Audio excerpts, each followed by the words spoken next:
हाँ तो प्रिय मित्रों, कांच के स्लेब द्वारा प्रकाश अपवर्तन का चित्र किस प्रकार से परीक्षा के अंदर बनाएंगे। सबसे पहले आपको एक कांच की स्लेब बनाना है। इस प्रकार से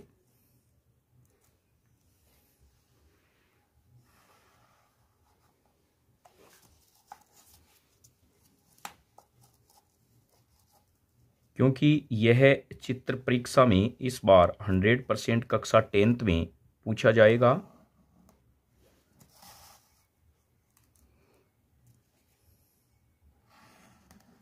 ये बन गया कांच की आयताकार समतल कांच की पट्टी का। इसका अंकन करते हैं प्रिय मित्रों। ये ए, ये बी, ये सी और ये टी। अब करना क्या है, यहां से एक पूरा नहीं लेना है, 1/4 भाग पे एक हम टूटी हुई लाइन बनाएंगे। ये कहलाता है अभिलंब। ये आपका अभिलंब हो गया। इस अभिलंब को आप कुछ भी नाम देख सकते हैं, जैसे मैं दे रहा हूं MN। MN आपने नाम दे दिया। फिर यहां से एक तिरछी इस प्रकार से रेखा लेनी है। यह तिरछी प्रकाश की किरण इस प्रकार से आएगी। ध्यान रखें, इस किरण में यह प्रकाश का मार्ग है, वो यह किरण को इंगित करेगी। यह चित्र यहां तक समझ में आ गया होगा। फिर यह वाली हवा है, तो चलिए हम इसको इधर लिख देते हैं प्रिय मित्रों। यह हमारे पास में है हवा, ये हवा है, और ये वाला हमारे पास में है कांच की आयताकार पट्टी का। तो ये हवा जो होती है वो विरल माध्यम है, कांच हमारे पास में संघन माध्यम है। आगे करेंगे क्या, इस प्रकार से जब कोई प्रकाश की किरण विरल से संघन माध्यम में प्रवेश करेगी, अभिलंब की ओर झुकेगी। क्यों झुकती है, इसका कारण भी आपको पता होना चाहिए। जब कोई प्रकाश की किरण विरल से संघन माध्यम में प्रवेश करती है तो प्रकाश का वेग कम होता है, इस कारण यह अभिलंब की ओर झुकती है। तो इसको मतलब इस प्रकार से आपको झुकाना है। तो यह इस प्रकार से एक प्रकाश की किरण यहां से झुक जाएगी, और यह ध्यान रखें, यह चिन्ह भी आप बनाते हुए चले, यह चिन्ह बन गया। अब प्रकाश की किरण हवा से वापस हवा में, यानी कांच से हवा में जा रही है, लेकिन यहां एक और अभिलंब बना देना है इस प्रकार से।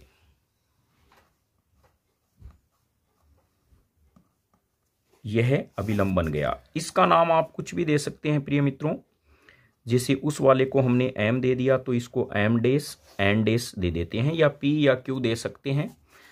अब जैसे ही यह हवा में प्रवेश करेगी, संघन से विरल में प्रवेश करेगी, तो यह प्रकाश की किरण क्या होगी प्रिय मित्रों, अभिलंब से दूर हटेगी। यानी थोड़ा सा इसको ऐसे दूर हटाते हुए बनाना है, इस प्रकार से दूर हटेगी। ये वाली किरण इस प्रकार से बन गई। अब पार्श्व विस्थापन में क्या होता है, हम जब इधर से देखते हैं तो इसे लगता है ये वाली रेखा और ये वाली रेखा एकदम सीध में है, लेकिन ऐसा होता नहीं है, क्योंकि यहाँ अपवर्तन की घटना हो जाती है।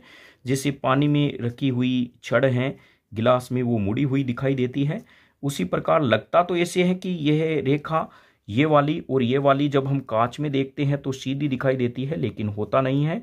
तो इसमें इसके सीधों सीध यानी सीध में लेना है और ऐसे डॉटेड रेखा कर देनी है। यह रेखा हो गई प्रिय मित्रों। ये वाला जो इन दोनों के बीच में जो गैप होता है, यह कहलाता है पार्श्व विस्थापन। क्या कहलाता है, पार्श्व विस्थापन कहलाता है। पार्श्व, इसको विस्थापन कहेंगे, पार्श्व विस्थापन। ये वाली ध्यान रखें, ये वाली रेखा है, इसके ये सीधी जाएगी, एकदम सीधी यह वाली रेखा है। इस किरण को कहते हैं प्रिय मित्रों निर्गत किरण। इस किरण को क्या कहते हैं, इस किरण को कहेंगे निर्गत किरण कहेंगे। यह वाली किरण होगी निर्गत किरण। यह वाली किरण हो जाती है, चलिए इसको थोड़ा ऊपर कर लेते हैं, तो यह निर्गत किरण स्पष्ट दिखाई दे रही होगी। ये वाली किरण है प्रिय मित्रों अपवर्तित किरण, अपवर्तित किरण, अपवर्तित किरण। कभी कभी परीक्षा में पूछा जाता है कि कौन सी किरण है या इसका क्या नाम है, तो चलिए यहाँ पर इस किरण को आप आसानी से समझ सकते हैं कि यह कौन सी किरण है। मैं इस थोड़े से इस कागज को ऐसे कर रहा हूँ तो ये समझ गए होंगे, ये अपवर्तित किरण है। ये वाली किरण है वो होती है प्रिय मित्रों आपतित किरण। कौन सी किरण है? ये वाली किरण है आपतित किरण, आपतित किरण है ये। तो इसको हम इस प्रकार से थोड़ा सा ये है, तो यह अब आपके समझ में आ गया होगा कौन सी किरण है, ये किस प्रकार से है, ये स्पष्ट किरणें दिख रही है। ये वाला कोण बनता है प्रिय मित्रों, इसको मैं I1 कहूंगा। क्या कहूंगा? I1। ये वाला मेरे पास में होगा R1, ये वाला कोण होगा I2, ये वाला कोण होगा मेरे पास R2। ये कोण है क्या? ये वाला कोण है प्रिय मित्रों आपतन कोण, ये अपवर्तन कोण है। ये वाला वापस आपतन कोण होगा और ये निर्गत कोण होगा। ध्यान रखें, R2 निर्गत कोण होगा, I1 आपतन कोण होगा, R1 अपवर्तन कोण होगा और R2 क्या होगा, यानी I2 होगा वो आपतन कोण होगा। तो यहां हम लिख सकते हैं इस प्रकार से, इधर की तरफ यह चित्र आपके समझ में आ गया होगा। तो चलिए इसके बारे में हम लिखते हैं, यह है क्या? I1 प्रिय मित्रों आपके पास में है आपतन कोण, आपतन कोण, आपतन कोण। इस पर इतना ज्यादा फोकस इसलिए किया गया है, यह चित्र इस बार महत्वपूर्ण है I1। फिर R1 जो प्रिय मित्रों वो है अपवर्तन कोण, अपवर्तन कोण होगा। और जो ये I2 है वो पुनः आपतन कोण हो जाता है, आपतन कोण हो जाता है। और R2 है प्रिय मित्रों, R2 ये वाला होता है निर्गत कोण, निर्गत कोण। तो आप समझ गए होंगे कि कौन सा कोण क्या होता है। ये परीक्षा में डायरेक्ट कंसेप्ट में पूछा जाता है, चित्र देकर 2 नंबर का बहुत ही महत्वपूर्ण प्रश्न है कि प्रकाश की स्लेब द्वारा प्रकाश के अपवर्तन को समझाइए। तो यह चित्र आप इस प्रकार से, यह चित्र है कि यह I, ध्यान रखें I1 आपतन कोण होगा, ये अपवर्तन कोण होगा। तो यह वाली जो किरण है इस पृष्ठ के लिए आपतित किरण होगी, तो यह आपतन कोण होगा और यह वाला जो होगा वो निर्गत कोण होगा। ऊपर हम लिख सकते हैं कांच के स्लेब द्वारा प्रकाश का अपवर्तन।